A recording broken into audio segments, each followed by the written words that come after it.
My name is Serafina Marlowe. For 10 years, the salt-tinged air of Brightwater Bay and the quiet hum of Seabreeze Innovations have been the backdrop to my life. Seabreeze wasn't just a company, it was a place where I believed creativity and conscience could walk hand in hand. I joined with a heart full of art history and community arts ideals, and Mr. Julian Thorne, the founder, had nurtured that. He'd allowed me to cultivate our creative solutions department from a mere concept into a space where innovative ideas met genuine community engagement. We weren't the biggest department, nor the most aggressively profitable, but I believed we were, in many ways, the soul of the company, connecting Seabreeze to the vibrant heart of Brightwater Bay and beyond. Mr. Thorne was a man who understood the slow, steady growth of strong roots.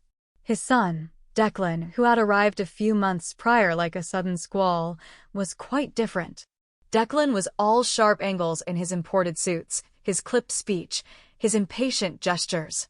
He spoke of disruption and synergy with a fervent gleam in his eye, often overlooking the delicate ecosystems of trust and collaboration I had spent years tending.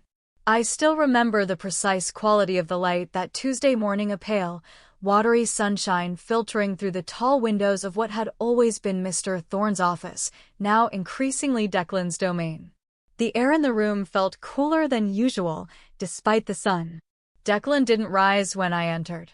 He gestured towards a leather chair opposite the vast mahogany desk with a flick of his wrist, a movement that felt less like an invitation and more like a summons being concluded. "Serafina," he began, his voice as flat and gray as the choppy waters of the bay visible beyond the window. He didn't meet my eyes, instead focusing on a sleek tablet in his hands. "We need to discuss your role here. Or rather, its future."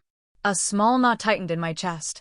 I'd sensed a shift in the currents since Declan's arrival, a subtle chilling of the atmosphere. "As you know," he continued, scrolling through something on his screen, "Seabreeze is pivoting towards a more aggressive growth model.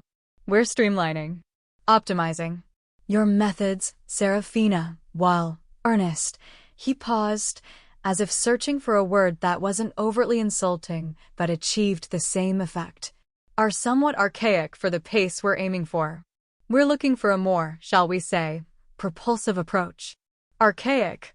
The word hung in the air, a stark contrast to the years I'd poured into building bridges, fostering partnerships that were based on mutual respect, not aggressive tactics. Propulsive. Like a speedboat, I thought, cutting through the water with noise and speed, leaving a wide wake of disruption, indeed. "Therefore," he said, finally looking up, his gaze cool and impersonal, "we've decided that your services are no longer required. Effective immediately." The words, though delivered with a veneer of corporate politeness, felt like ice shards. No acknowledgement of a decade of dedication, of the successful projects that bore my imprint, of the team I'd mentored. Just a swift, clean severance. A small, quiet breath was all I allowed myself. The pronouncement settled like a heavy stone in the pit of my stomach, yet, strangely, a thin veil of calm descended over me. Perhaps it was the years spent practicing mindfulness, finding stillness amidst the chaos of project deadlines and demanding clients. Or perhaps it was simply a dawning awareness that this Seabreeze, Declan's Seabreeze, was no longer the place I knew. "I see," I replied, my voice even, surprising myself with its steadiness. "Thank you for letting me know, Declan." There was no anger in my tone, though a deep well of sadness was beginning to open within me. It was the feeling of a chapter closing, perhaps too abruptly, but with a dignity I was determined to maintain. "I wish you and Seabreeze success with your new direction." He gave a curt nod, already turning back to his tablet, the matter evidently closed in his mind. Walking back to my small office, the familiar corridor seemed to stretch endlessly. My team, dear, talented individuals I'd handpicked and nurtured, looked up as I passed. I saw the questions in their eyes, the nascent concern. I offered a small, reassuring smile I didn't quite feel, a silent promise that I would speak to them later, though I wasn't sure what I would say. Packing my few personal belongings felt surreal. There wasn't much. A smooth, gray stone I'd found on South Beach after a storm, its surface a testament to the relentless, shaping power of the ocean. A framed print of a Turner seascape, all luminous mist and gentle waves. A small, hand-thrown pottery vase holding a sprig of dried lavender. And a cherished collection of thank you notes from community partners, scribbled on humble cards, vibrant with sincerity. These were the true trophies of my tenure. The drive home along the coastal road was a blur of familiar sights: the gnarled cypress trees clinging to the cliffs, the cry of gulls, the distant, rhythmic sigh of the waves. The scent of salt and damp earth, usually a comfort, now felt poignant. 10 years. Memories unspooled like film reel. The late nights spent crafting proposals that aimed not just for profit, but for positive impact. The quiet pride in seeing small community initiatives blossom, initiatives that Seabreeze, under my guidance, had supported. The Meadowbrook Initiative, in particular, weighed heavily on my mind. It was a cornerstone project, a collaboration with the local community council to revitalize a neglected green space, turning it into a park and learning garden.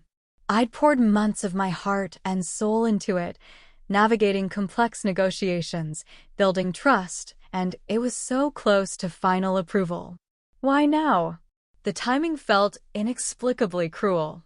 My small cottage, nestled just a short walk from the shore, usually welcomed me with its quiet embrace. That night, however, the rhythmic wash of the waves against the sand, a sound that had lulled me to sleep for years, became a restless counterpoint to the turmoil in my mind. Sleep was elusive.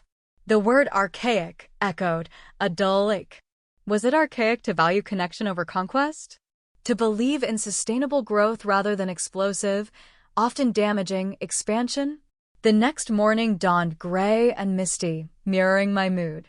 I was nursing a cup of herbal tea, staring out at the shifting fog over the water, when my phone buzzed with an unfamiliar number. I hesitated, a knot of apprehension tightening in my stomach, before answering. Serafina? It's Julian Thorne. His voice, usually so resonant with warmth and good cheer, sounded strained, thin. I just arrived at the office. Lena at reception tells me, she said you came in yesterday to clear your desk. What's this about you, resigning, Serafina? Without a word. I closed my eyes for a moment, gathering myself. Mr. Thorne, Julian, I began gently. I didn't resign. Declan terminated my employment yesterday afternoon. There was a profound silence on the other end of the line, a silence so deep I could hear the faint crackle of the connection. Then, a sharp intake of breath. He did what?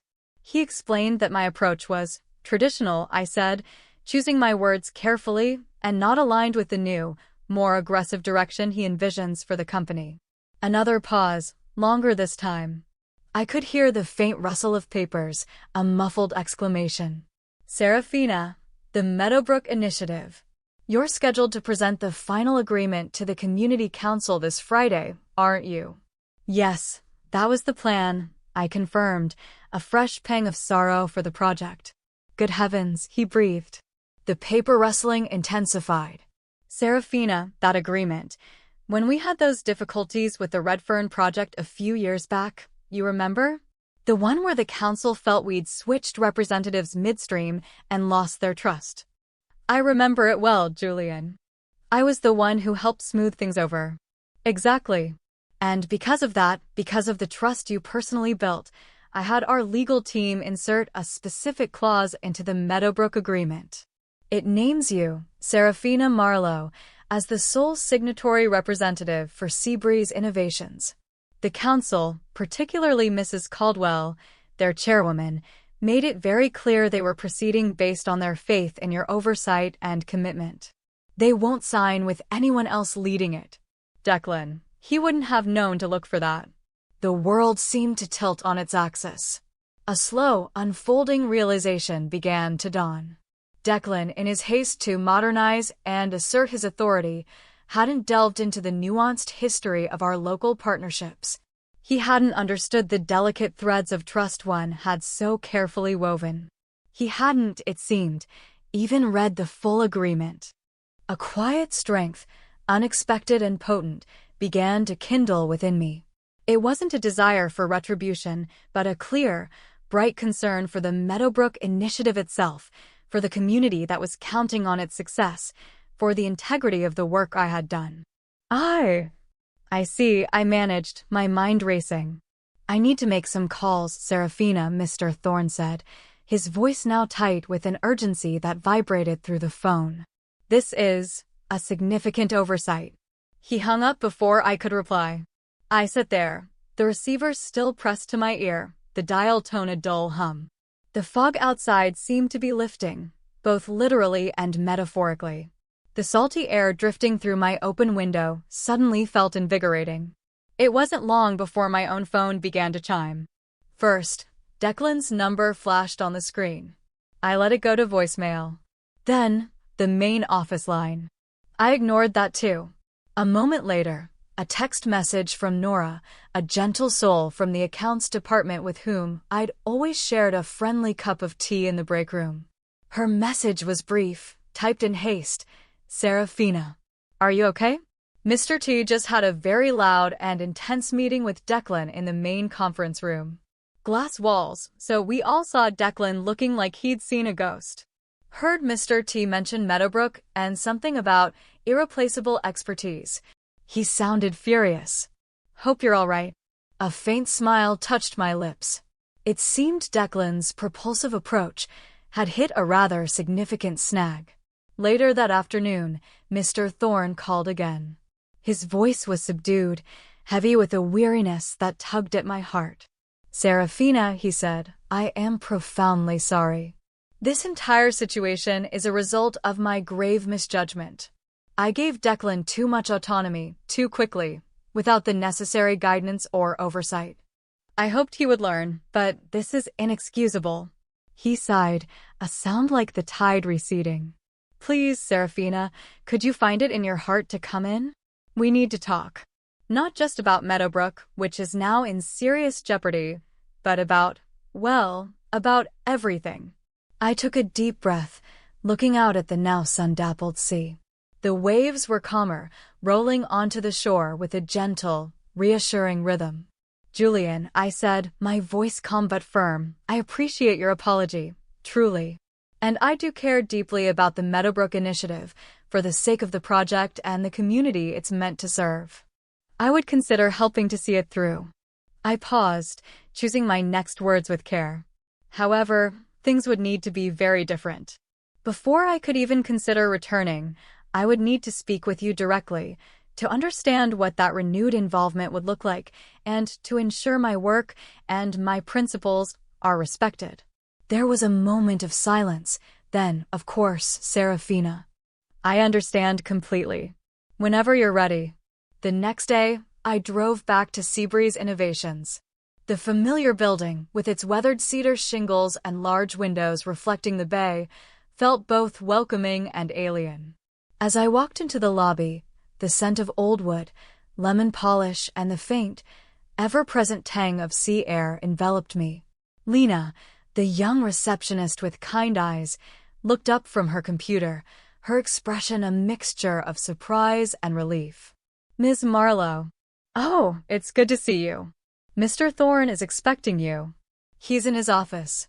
The walk down the main hallway, a path I had trod thousands of times, felt different. My footsteps echoed slightly in the sudden quiet. Heads turned. Conversations paused. I saw a mixture of expressions, curiosity, sympathy, perhaps even a little apprehension. I kept my gaze steady, my demeanor composed. Julian Thorne was standing by his window when I entered, looking out at the bustling harbor. He turned, and I was struck by how much older he seemed, the lines around his eyes deeper, his shoulders slightly stooped. The usual twinkle in his blue eyes was clouded with regret. Serafina, he said, his voice softer than I'd ever heard it. Thank you for coming. Please sit. He gestured to one of the comfortable armchairs, and as I settled, he moved to sit opposite me, not behind his imposing desk, but closer, creating a more intimate space. What Declan did, he began, his gaze direct and filled with remorse, was unprofessional, disrespectful, and, frankly, damaging to this company's reputation and a project vital to our community's standing. I take full responsibility, Serafina. I pushed him, wanting him to prove himself, but I failed to see. I failed to guide him adequately. He looked down at his hands, then back at me. The Meadowbrook Agreement is, as I explained, quite specific. The Council has already expressed reservations, hearing of your sudden departure. Mrs. Caldwell was very clear. Without your personal commitment, the one they've come to trust, the initiative effectively dissolves. They won't proceed with someone unfamiliar, especially not after this upheaval. I nodded slowly. I understand the importance of Meadowbrook, Julian, and I care deeply about seeing it succeed for everyone involved. I paused, gathering my thoughts, the quiet resolve I'd found solidifying within me. If I am to return, even to finalize this one project, I need certain assurances. It's not about ego, but about ensuring I can do the work effectively and with integrity. Anything, Serafina, he said quickly, a flicker of hope in his eyes. Name your conditions. Firstly, I said, my voice quiet but clear, I would need a revised understanding of my role in writing. If I am to lead projects like Meadowbrook, I need full autonomy over their direction and execution, free from undue interference. Secondly, there must be a commitment that my contributions and the contributions of my team are valued and respected, not dismissed or undermined. And thirdly, I hesitated, then met his gaze directly. This kind of abrupt, disrespectful dismissal cannot be allowed to happen again, not to me, and not to anyone at Seabreeze. The culture here needs to be one of respect and stability. Julian Thorne listened intently, nodding slowly as I spoke. When I finished, there was a long silence, broken only by the distant cry of a gull. Then, he leaned forward. Serafina, you have my word. On all of it, we will draft a new agreement for you immediately, outlining your role, perhaps a more senior one, focused on these vital community partnerships, with the autonomy you require. And as for Declan, he sighed, a deep, troubled sound. He will have no authority over your work. In fact, he will be taking a step back from operational decisions on all key projects for the foreseeable future until he has undergone significant management training and, frankly, done some growing up. A weight I hadn't fully realized I was carrying began to lift. As I left his office, a sense of quiet purpose settled over me. Down the hall, I saw Declan. He was leaning against a wall, speaking on his phone, but his eyes darted towards me as I approached. He quickly looked away, a muscle twitching in his jaw. The arrogant swagger was gone, replaced by a sullen, resentful air. He knew, I suspected, that the reins had, at least for now, slipped from his grasp. The following days were a whirlwind of focused activity. I met with my former team, who welcomed me back with quiet relief and open arms. We meticulously reviewed every detail of the Meadowbrook initiative, ensuring everything was perfectly in order. The meeting with the Community Council was scheduled for Friday afternoon. When I walked into the council chambers, Mrs. Caldwell, a formidable woman with kind eyes and a keen mind, greeted me with a warm, firm handshake. Serafina, my dear, it is a profound relief to see you here. The presentation went smoothly. I spoke not just of plans and budgets, but of the shared vision, the community benefits, the spirit of collaboration that underpinned the entire project. I answered their questions with honesty and clarity, reaffirming Seabreeze's commitment, my commitment to the initiative's success. Afterwards, as the documents were signed, a quiet sense of triumph filled the room, not a triumph of ego, but of purpose fulfilled. Julian Thorne had attended the meeting, sitting quietly at the back. As we left, he walked beside me. You didn't just save a project today, Serafina, he said, his voice filled with a gratitude that seemed to go beyond the business implications. You reminded us what this company is supposed to be about. True North, as you once called it. The news of the Meadowbrook success and my return rippled through Seabreeze. There were quiet nods of respect in the hallways, emails of support from colleagues in departments I rarely interacted with. I felt a sense of peace, a feeling of having navigated a treacherous storm and found safe harbor. Yet, a small thread of wariness remained. Declan was conspicuously quiet, almost invisible around the office. And sometimes, the quietest waters run the deepest. In the weeks that followed, a subtle chill began to creep back into the atmosphere, like a sea fog rolling in unexpectedly.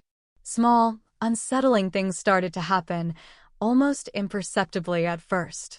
An invitation to a crucial planning meeting for a new initiative, one clearly within my purview, never arrived in my inbox. An unfortunate oversight by the new scheduling software, Declan's assistant had explained, flustered when I inquired.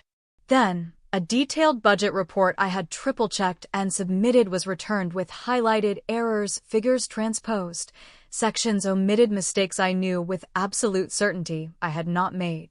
It was corrected, of course, but not before a few eyebrows were raised in the finance department. Then came the incident with the query from the Seaview Arts Collective, one of our long-standing partners.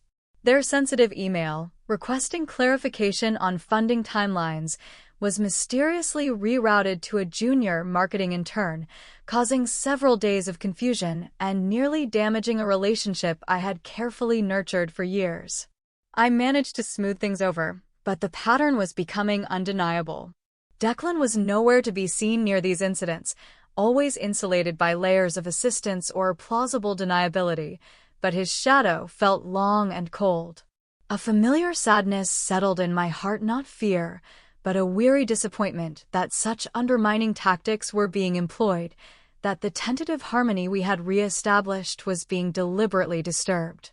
I began to meticulously document everything, every missed communication, every altered document, every unexplained delay, noting dates, times, and individuals involved.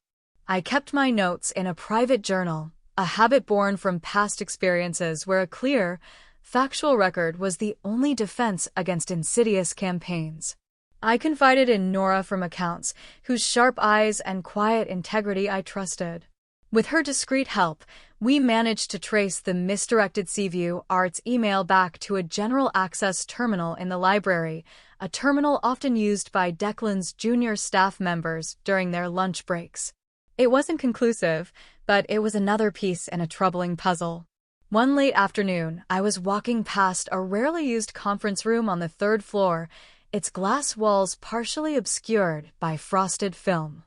I heard Declan's voice, sharper and more dismissive than usual, carrying clearly through the thin partition. She's completely stuck in the past, admirable intentions notwithstanding. These community outreach projects are a significant drain on resources. We need to be laser-focused on high-yield ventures, scalable solutions. If Serafina can't adapt to that reality, then perhaps she's not the right strategic fit for the future of Seabreeze, Meadowbrook's success, or not. My heart sank. He was speaking to a newer board member, a sleek man in a pinstripe suit I vaguely recognized from the company's annual report, someone unfamiliar with the foundational values Mr. Thorne had instilled in Seabreeze, or the long-term, intangible benefits of genuine community goodwill. Declan was planting seeds of doubt, painting me as an obstacle to his vision of a leaner, more propulsive Seabreeze. I didn't confront Declan directly. That, I sensed, would be playing into his hands, providing him with an opportunity to twist the narrative. Instead, I requested a meeting with Julian Thorne. In the quiet of his familiar office, with the late afternoon sun casting long shadows, I laid out my concerns calmly and factually, presenting the journal of documented incidents, including the conversation I had overheard. Julian listened in heavy silence, his expression growing grimmer with each detail. When I finished, he stared out the window for a long moment, his jaw tight. "I've been afraid of something like this, Serafina," he said, his voice low and troubled. I've started asking my own quiet questions, looking into a few discrepancies in reporting that have come across my desk recently. It seems Declan's idea of modernization involves some rather old-fashioned and distasteful power plays. He turned back to me, his eyes filled with a profound weariness. I truly hoped he would learn from his initial mistake with the Meadowbrook situation. It seems I was mistaken. He paused. Thank you for bringing this to me, Serafina. For trusting me. I will look into this personally and discreetly. This kind of behavior has no place at Seabreeze. Julian Thorne was true to his word.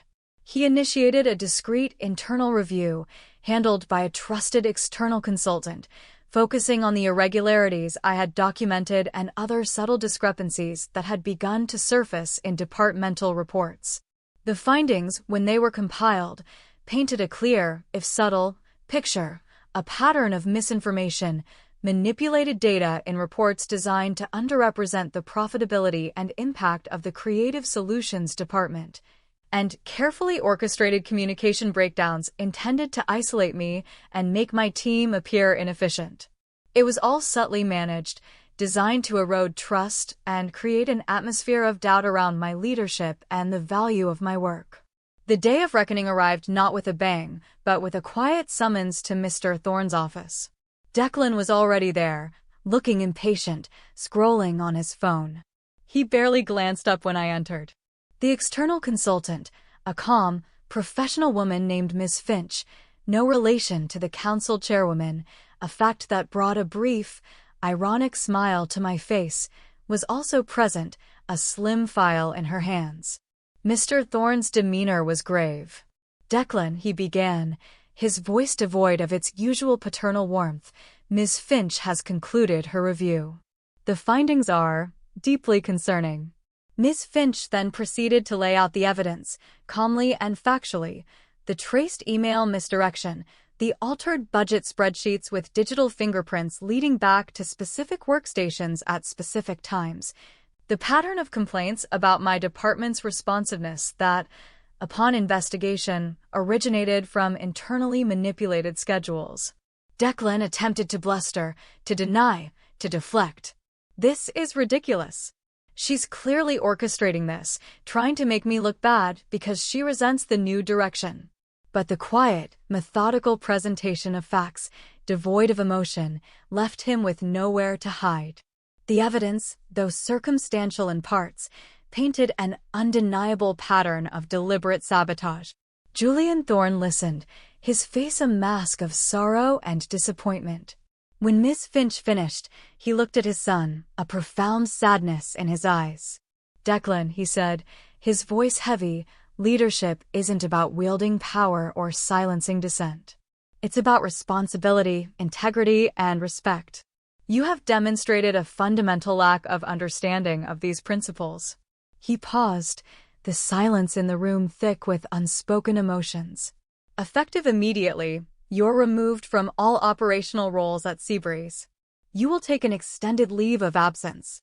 And upon your potential return, if that day comes, it will be in a capacity far removed from any leadership responsibility until you have proven, unequivocally, that you have learned what it truly means to be part of a team and to lead with honor.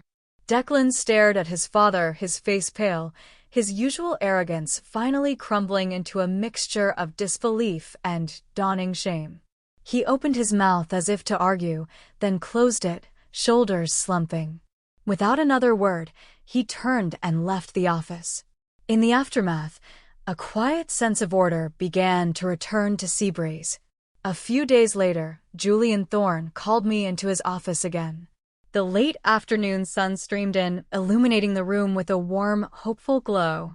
"Serafina," he said, a genuine smile finally gracing his features, "I've been doing a lot of thinking about the future of Seabreeze, about our true north. And I've realized that we need someone with your integrity, your vision, and your quiet strength to help guide us." He slid a folder across the desk. "I'd like to offer you a new role, Director of Ethical Development and Community Partnerships.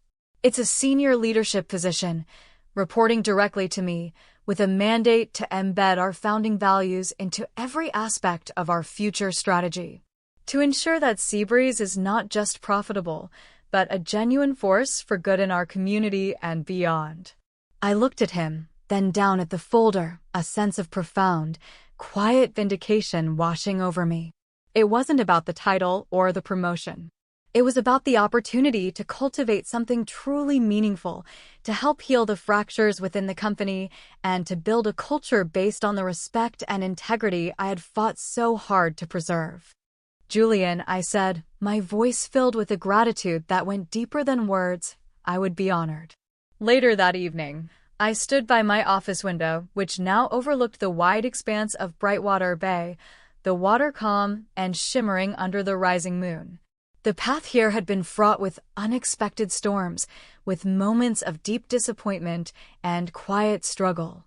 I had been dismissed, underestimated, and targeted. But through it all, I had held on to my core values, my belief in the power of gentle strength, of steadfast integrity. I had learned that true resilience isn't about never being knocked down, but about how you rise, not with bitterness or a thirst for revenge, but with grace, with your spirit intact, and with a renewed commitment to what you believe in. The journey had taught me invaluable lessons about setting boundaries, about the quiet power of a well-documented truth, and about the importance of self-respect. It had also shown me the complexities of family, the pain a father can feel for a son's missteps, and the courage it takes to make difficult decisions for the greater good. A new chapter was beginning, for me and for Seabreeze. There would be challenges, undoubtedly, but as I watched the moonlight dance on the water, I felt a sense of peace and a quiet, hopeful anticipation for the work ahead, the work of building, of healing, and of ensuring that our true north remained our constant guide. The gentle lapping of the waves against the shore seemed to affirm it. The tide had truly turned.